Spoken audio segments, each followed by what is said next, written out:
My name is Maya Grunschlag, and I have been at the Chabad Gan of Belgravia for 3 years now.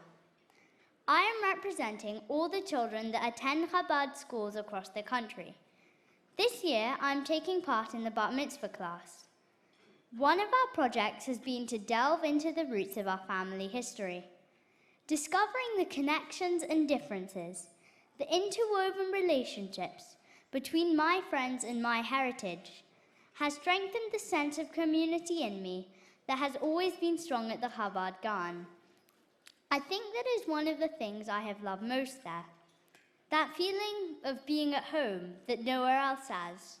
Knowing, when I walk in, that the people who surround me, we are all connected by the subtle and unbreakable bonds of our web of religion. But it would not be the same without our wonderful teachers who make the learning come alive for us. From trips to Golders Green, to making cheesecake, to shaping the alphabet out of clay, just as the Chabad Gan alighted my Jewish spark, they alighted a desire for learning Hebrew. The creative activities we do, acting out the Torah, drawing the story of Moses, they make our learning intriguing and enjoyable. The Chabad Gan has opened up a new world for me. It has given me something I did not have before I came, a second side of myself. In a secular world, knowing that I have a second home in which I can be enveloped in holy languages and sacred stories, that is truly special. Many of my friends do not have that, and that is one of the most special and unique parts of Judaism and the Chabad Gan, because for the 2 hours a week that I get to be the other side of myself, I love it. Thank you for listening, and I hope you have a nice rest of the evening. Good evening, ladies and gentlemen. Thank you very much for giving me the honor to speak at this wonderful event. My name is Michelle Rapoport, and tonight I would like to talk to you about how my life has been positively enriched by my experiences with the Chabad community. First, by way of background, my parents both came from Jewish families in the Soviet Union, families whose Jewish identity was silenced by socialist rule. And the sad reality was that Jews in the Soviet Union didn't even have the basic human rights to practice their religion and carry out their traditions, as decades of communist ideology severely eroded the practice of Judaism. In fact, the many Jews still living in former Soviet countries today may never understand what it truly means to be Jewish. As a result, my siblings and I grew up in a household with some Yiddish phrases here and there, some traditional Ashkenazi food, and a sense of pride about being Jewish, but I always felt that there was something missing.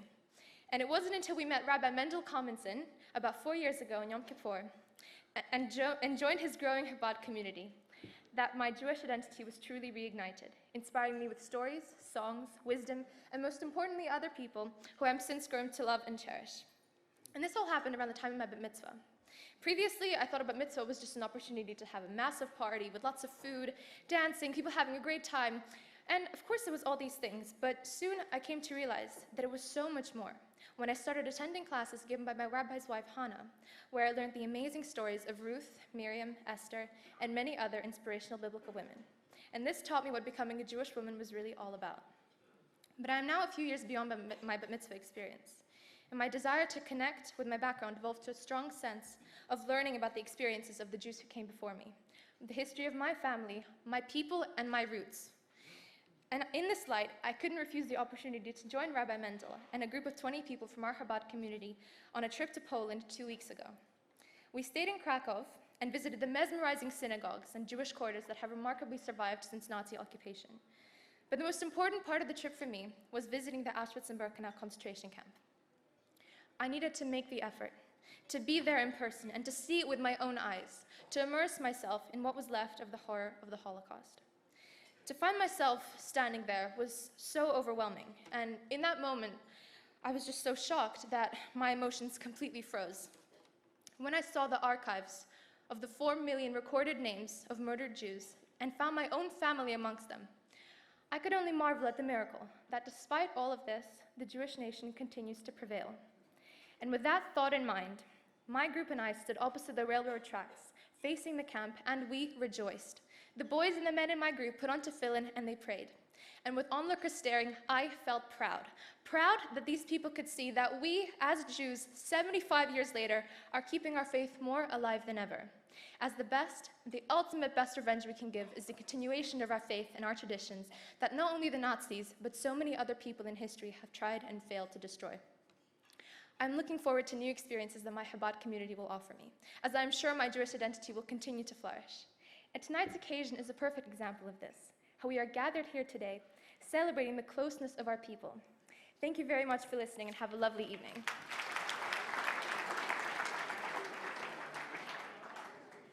You may not recognize me, but I recognize many of you. Yes, that's me, the dancing dreidel man from the annual Hanukkah lighting with the Tiger Stripe, which attracted 7,000 people. My life has not always been fun and games, though. I've been on a constant roller coaster since I was born. I only found out I was Jewish when I was 10. As a young child, I attended a non-Jewish primary school where I learned about many other religions. Not knowing I was part of any religion made me feel isolated and rejected. So initially, I was thrilled when I found out I was Jewish. But then I started to worry. What is Judaism? Is there a chance I'll not be accepted? Year 6 is usually the most exciting year for a child, but I certainly did not feel like this. I was the new kid at Ilford Jewish Primary. On my first day at school, if the fact that I was one of the very few mixed-race students didn't make me stand out enough, the puzzled expressions on my face certainly did. Who were these other students with strange circular pieces on their heads and strings descending from their waists? At the time, all I could wonder is, what is this religion I'm now part of? When I attended my first service at Chabad of Gants Hill, they immediately made me feel extremely welcome. At that moment, my life changed dramatically. I suddenly felt part of something and instinctively understood that I was and always would be a Jew. I felt an immense surge of pride and deep belief that this community would love me unconditionally, no matter the colour of my skin or previous background. By the age of 12, my knowledge of Judaism had increased. I could read Hebrew slowly, and I could identify different festivals. Judaism was becoming central to my life. I had a wonderful group of Jewish friends and was learning for my bar mitzvah. I could not put into words how I felt reading from the Torah on my bar mitzvah, but I'll tell you now, it's a feeling I'll never ever forget. At the age of 17, Rabbi Brandman invited me on a trip with C-Team to New York. You've already seen video clips of all of us in Times Square. There were thousands of Jews my age from all over the world. I learned about their various Jewish lifestyles and made many friends for life. Walking around Crown Heights was the most incredible experience. I'd never seen so many Jews in one place. I then understood this sense of community wasn't just with my local Chabad, it was global. The singing of songs and the dancing that Friday night was mind-blowing. I left extremely motivated to enhance myself. Unfortunately, later that year I had struggles on my own and was fighting depression. But it was my friends, family and the community at Chabad who supported me through this traumatic time. So I started to learn more about my religion and spirituality. During this period, I grew up a lot and decided I wanted to give something back to Chabad. They had developed me into a strong, confident young man. So I started to help with events. I didn't realize at the time I'd become known as the dreidel man. Now look at me. I'm 19 years old, I'm a proud, confident Jew, standing in front of my Jewish family, telling you all about my personal life journey with Chabad. I would like to take this opportunity to thank Rabbi and Mrs. Brandman and the Chabad of Buckest Hill with all my heart for everything they have done for me.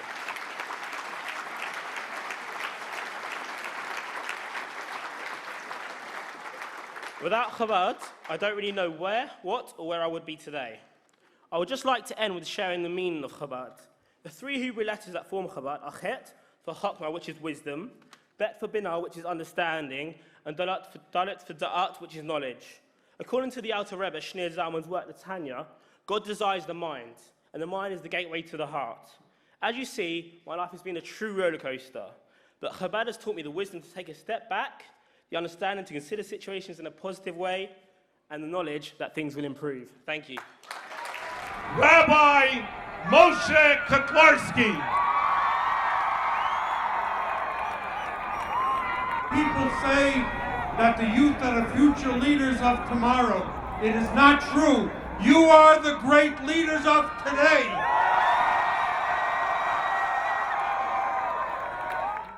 my name's Gabriel Gendler, and I'm president of the Jewish Society at Cambridge University. So you're probably thinking that I've got everything sorted, but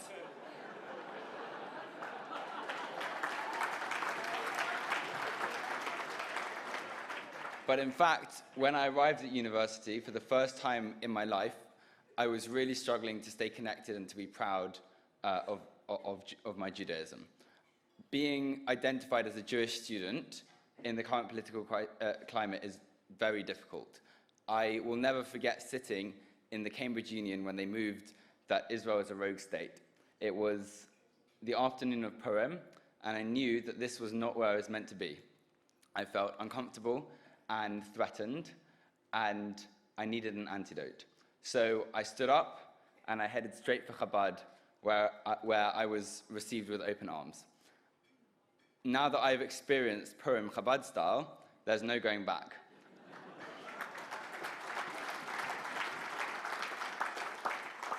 I'm there every week. I've become an active member of the Jewish community in Cambridge. Chabad has changed the way that I think about Judaism. It's changed the way that I think about myself, and it's changed the way that I think about the world. And for that, I want to say thank you so much to Rav Reuven Lee and to all of you for your support. Thank you. Hi, I'm Max. About pretty much exactly 4 years ago to this day, I was sat in my car in the Tesco car park in Nottingham after a fairly excessive night out. And one of my friends ran into Tesco to get some food. And all of a sudden, I see a man dressed as a rabbi, carrying about 16 bags of shopping, stumbling out of Tesco. Now, there are pretty much no indigenous Jews in Nottingham. Certainly, I'd never come across any, and definitely not a rabbi. So there were two thoughts that crossed my mind. Firstly, I had not fully recovered from the night before and I was seeing things. Or secondly, this man was very, very lost. So to check he was real, I hooted at him. And he sort of shuffled over to me, dragging half of Tesco's with him. And as he approached my window, my car window, he was smiling. There was a massive grin on his face. So I wound down the window. And the first thing he says to me, no introduction, was, "You just have to come to my house for Purim tomorrow."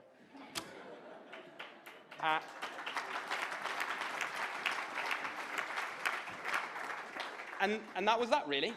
And that really typifies the openness and generosity of Mendy and Brocha, the Nottingham residents, and Chabad in general.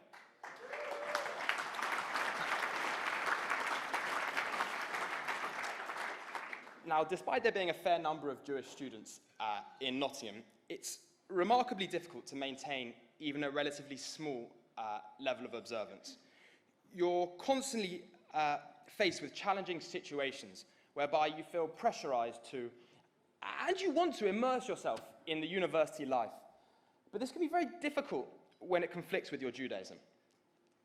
When you're at home in London or wherever you're from, you have the kosher meat provided, the Shabbat dinners provided, and it's very easy.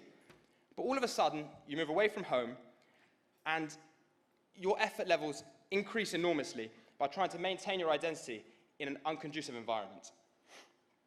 It was hugely valuable to me, and to many others, to have the dinners that were provided for me by Chabad. It's phenomenal when you think about it, that they can fit 150 people into their tiny, tiny living room and tiny, tiny kitchen every Shabbat. Quite simply, they're a family who have sacrificed everything in their life to help other Jews experience what they experience. The Friday night dinners are what Chabad is famous for, but it would be a complete misconception to suggest that that's all the interaction that the students have with them for the week. You've got Brocha, teaching the boys how to make challah. You've got Mendy teaching Torah every week. You have students visiting at all hours for emotional support. And you have Brocha deciding to hire in a sushi chef to teach the kids how to make salmon and avocado hand rolls. And then you have Mendy schlepping up and down Nottingham like a lunatic, delivering Brocha's chicken soup to boys that are unwell. But ultimately, it's not really about any single event that Chabad puts on. It's an atmosphere that's created where students can feel completely comfortable to express their Judaism. And whilst these events are excellent socially and undoubtedly have underlying significance, I don't really think that it's simply hosting these events that creates this. It's far more the unbelievable positivity and outlook on life that Mendy and Brocha perpetuate that contributes to this. It's being able to cram 150 people into your house for dinner on Friday night, but then making room when 20 more people turn up. It's being able to combat the anti-Semitism that's prevalent across campuses in the UK by lighting a 10-foot high menorah outside the library on Hanukkah. And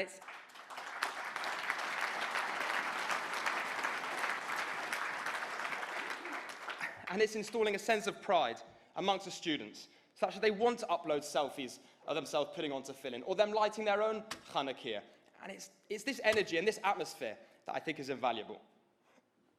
So why am I here?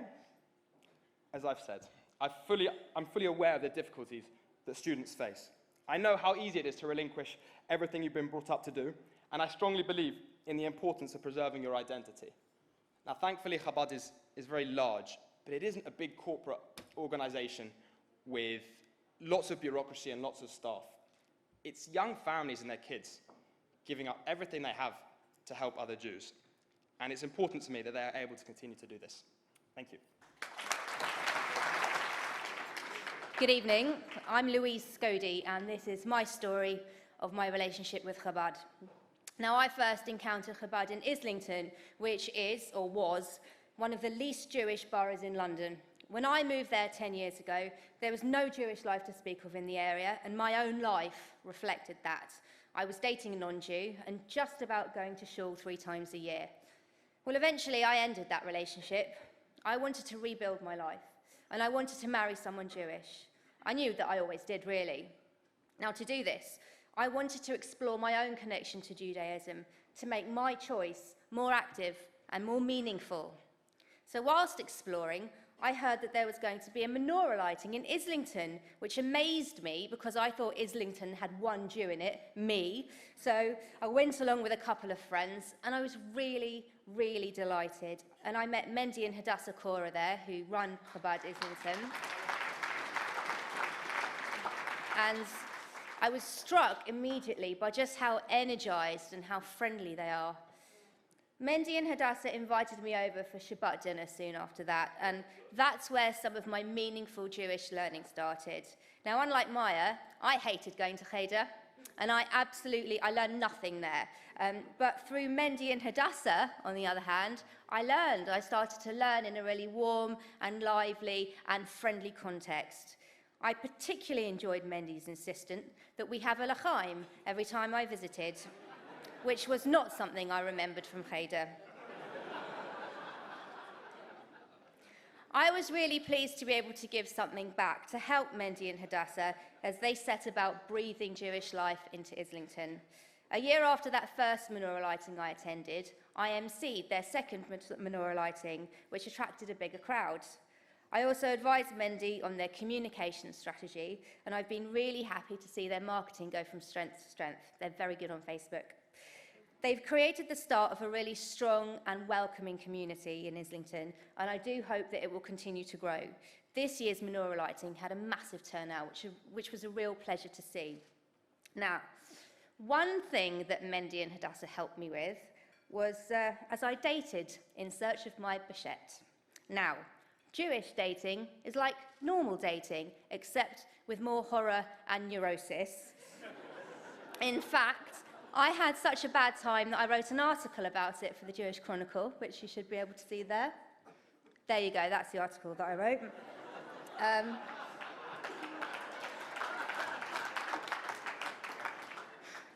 Mendy and Hadassah were always there with a listening ear and a l'chaim as I slid my way through the dating jungle. Now, happily, I had actually found myself a boyfriend by the time that article came out in print. That was a year ago. I'm now engaged to that boyfriend.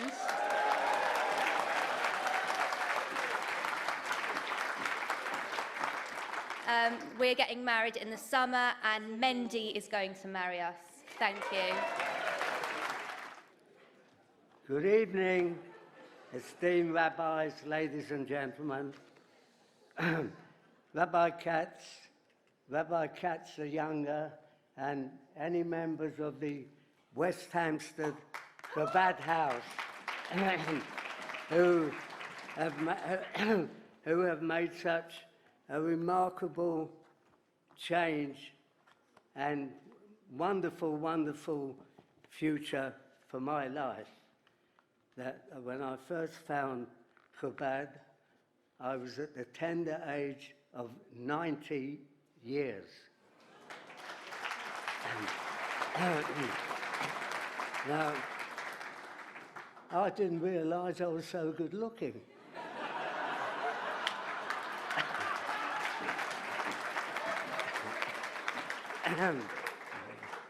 Originally, I planned a speech for 2 hours, but I was told I have to cut it down to just one. But I remember just mentioning it, about 40 years ago, I was asked to do a speech at a bar mitzvah, and being I never had spoken in my life, I had a client in my business who was a high court judge, and I asked, can you give me some advice, some tips on making a speech? Yes, came the answer. Stand up, speak up, and shut up, in that order. But anyway, you'll never believe how I found Chabad at 90. I live on Fairfax Road, which is just in between West Hampstead and Swiss Cottage. And my normal Shabbat morning would be, I would walk along Fairfax up to Finchley Road and go to a small steeple called the Hampstead Steeple. And opposite the block of flats is a row of shops, restaurants, and what have you. And bear in mind, this particular shop I'd seen was empty for a long, long time.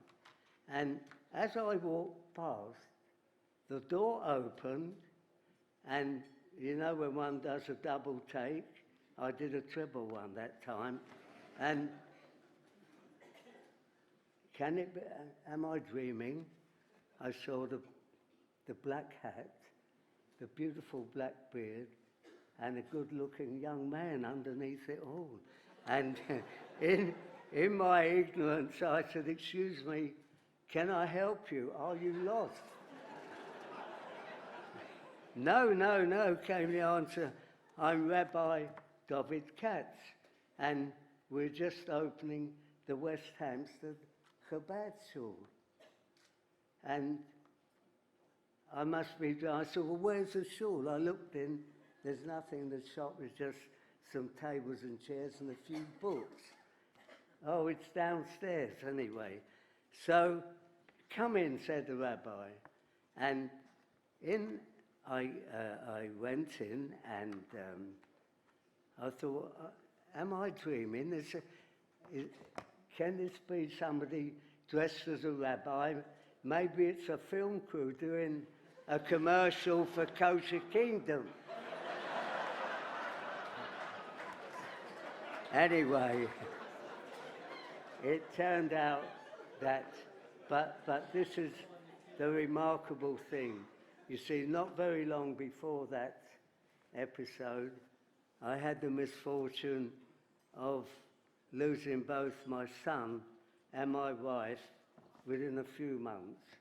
And I used to walk about in a bit of a dream and wondered, is life worthwhile? What's this all about? Until I met Rabbi Katz and the West Hampstead Chabad House. I've been...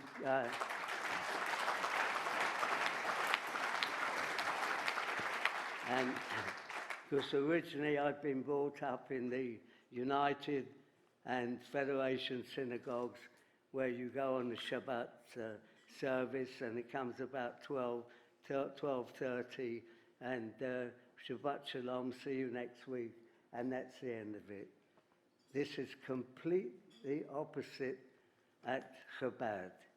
They are such wonderful, wonderful people I've met there, and they've really given me a new lease of life. The people there are so warm, friendly, and wonderful. I can name but a few, obviously Rabbi Katz, and recently young Rabbi Morty Katz. There's Mike Benton, there's Dan, there's Gerard, and there's Ronnie, and if there are any other members here, you've all contributed to my well-being and something that's really kept me going at the tender age now of 94, and I still... Thank you. But what Rabbi Katz has done in this very, very short time, it is unbelievable, especially a place like West Hampstead. You know, one can expect it in Golders Green or Hendon. That he started up a Shacharis service every morning, because the rabbi says, you look so close, you've got no excuse not to come to shul. And it's really an amazing. And when the service is finished, we sit down, and the warmth and everything is just for the congregation. The rabbi, I must tell you, makes a most fantastic cup of cappuccino. And he serves everyone with it.